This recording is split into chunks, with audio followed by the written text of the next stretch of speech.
నమస్కారం.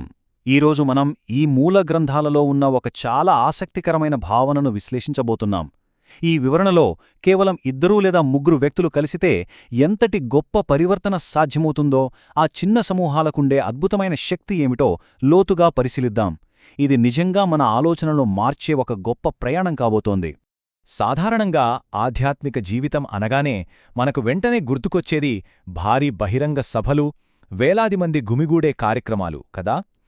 ఎక్కువ మంది ఉంటే అక్కడ ఎక్కువ ఆధ్యాత్మిక శక్తి ఉంటుందని చాలా సహజంగా నమ్ముతుంటాం. కాని నిజంగా ఈ భారీ సంఖ్యలేనా దేవుని శక్తికి కొలమానం?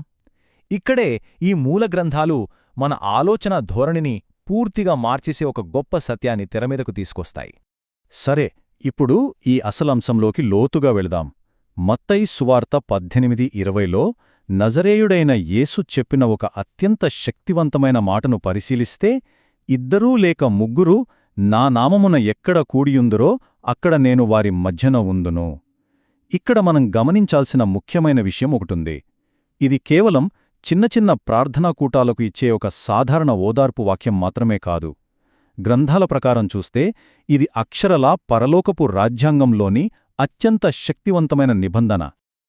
మొదటి విభాగం పరలోకపు కార్యాలయం, ఒక కొత్త దృష్టి. ఈ భావనను అర్థం చేసుకోవడానికి రాయబార కార్యాలయం అంటే ఎంబసీ ఉదాహరణను తీసుకుందాం. ఒక దేశం యొక్క ఎంబసీ వేరే దేశంలో ఉన్నప్పటికీ ఆ ప్రాంగణం లోపల మాత్రం ఎంబసీకి చెందిన స్వంత దేశపు చట్టాలే వర్తిస్తాయి కదా. ఇది ఎంత అద్భుతమైన పోలికో చూడండి. క్రీస్తునామంలో 2 లేదా 3 ఏకమైనప్పుడు సరిగ్గా ఇదే జరుగుతుంది.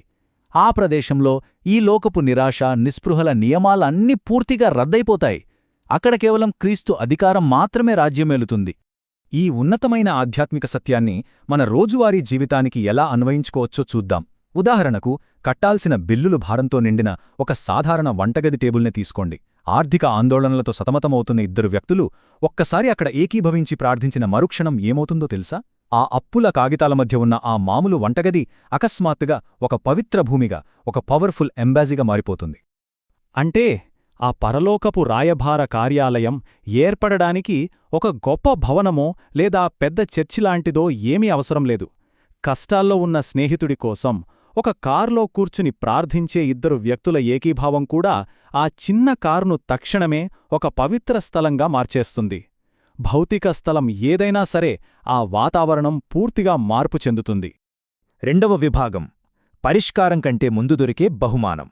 సాధారణంగా ప్రార్థన అనగానే తక్షణమే ఏదో ఒక అద్భుతం జరిగిపోవాలి లేదా మన సమస్యకు వెంటనే పరిష్కారం రావాలి అని మనం ఆశిస్తుంటాం గదా.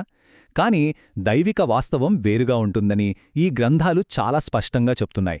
దేవుడు ముందుగా తన సన్నిధిని, ఆ తర్వాతే శాంతినే అనుగ్రహిస్తాడు. సమస్య ఇంకా మన కళ్ల ముందే ఉండొచ్చు, కాని దేవుని సన్నిధి ఆ ప్రదేశంలోకి రాగానే అసలా సమస్య పరిష్కారం కాకముందే మనసులో ఉన్న ఆందోళనలన్నీ తగ్గిపోయి అంతుపట్టని ఒక గొప్ప ప్రశాంతత ఆ గదిలోకి వస్తుంది. అదే అసలైన బహుమానం. మూడవ విభాగం వివేచనతో ప్రార్థన. కాబట్టి ఇక్కడ అత్యంత కీలకమైన విషయం ఒకటుంది. ఏకీభవించిన వ్యక్తులు తమ పరిస్థితిని కేవలం పైపైన కాకుండా ఆధ్యాత్మిక వివేచనతో చూడటం ప్రారంభిస్తారు. దీనికోసం 3 అంచెలుంటాయి. ముందుగా అక్కడున్న చేదును, అపనమ్మకాన్ని గుర్తిస్తారు. రెండవది ఆ ప్రతికూలతను బంధిస్తారు. మూడవది ఆ తర్వాత ప్రేమను, క్షమాపణను ఆ పరిస్థితిలోనికి స్వేచ్ఛగా వదిలిపెడతారు. ఇది వినడానికి ఏదో మాటల గారడీలా అనిపించవచ్చు, కాని నిజానికి ఇది పరలోకపు చిత్తాన్నే భూమిపైకి తీసుకువచ్చే ఒక స్పష్టమైన, శక్తివంతమైన ఆధ్యాత్మిక అధికార ప్రక్రియ అని గ్రంథం చాలా వివరంగా చెప్తోంది. ఇక 4వ విభాగం ఆయన నామంలో అనడం వెనుక ఉన్న నిజమైన అర్థం. ఈ విశ్లేషణలో నాకెంతో ఆసక్తికరంగా అనిపించిన విషయమేమిటంటే, మూల గ్రంథాల ప్రకారం ఆయన నామమున అని చెప్పడమనేది చివర్లో వాడే ఒక మంత్రం లాంటిది కాదు. దాని అసలు అర్థం మన వ్యక్తిగత ఇష్టాలను పూర్తిగా వదులుకోవడం లేదా దేవుని చిత్తానికి లొంగిపోవడం. ఒక రాయబారి తన సొంత మాటలు కాకుండా తన రాజు సందేశాన్ని ఎలాగైతే అందిస్తాడో సరిగ్గా అలాగే మా ఇష్టం కాదు, నీ చిత్తమే నెరవేరాలి అని 2 వ్యక్తులు ఏకీభవించినప్పుడు మాత్రమే ఆ ప్రార్థన సంపూర్ణమవుతుంది. ఇలా మనల్ని మనం అప్పగించుకున్నప్పుడు అది విరిగిపోయిన సంబంధాలను అతికించడమే కాకుండా చీకట్లో ఉన్న హృదయాల్లో గొప్ప వెలుగును నింపుతుంది. ఐదవ విభాగం చిన్న ప్రారంభాలలోని గొప్పతనం. లోకం ఎప్పుడూ ఒక గుంపును చూసి అందులో ఎంతమంది ఉన్నారు అనే సంఖ్యను మాత్రమే లెక్కపెడుతుంది. కాని ఆధ్యాత్మిక కోణంలో చూస్తే దేవుడు ఆ గుంపులోని ఏకీభావాన్ని మాత్రమే చూస్తాడు. కేవలం తలకాయలు లెక్కపెట్టడం కన్నా ఒకే ఉద్దేశంతో ఏకమైన హృదయాలకే ఎప్పుడూ అత్యున్నతమైన శక్తి ఉంటుందనేది ఇక్కడ మనం గ్రహించాల్సిన ముఖ్యాంశం. ఉదాహరణకు ఒకచోట అక్షరాలా 1,00,000 మంది గుమిగూడి ఉండవచ్చు.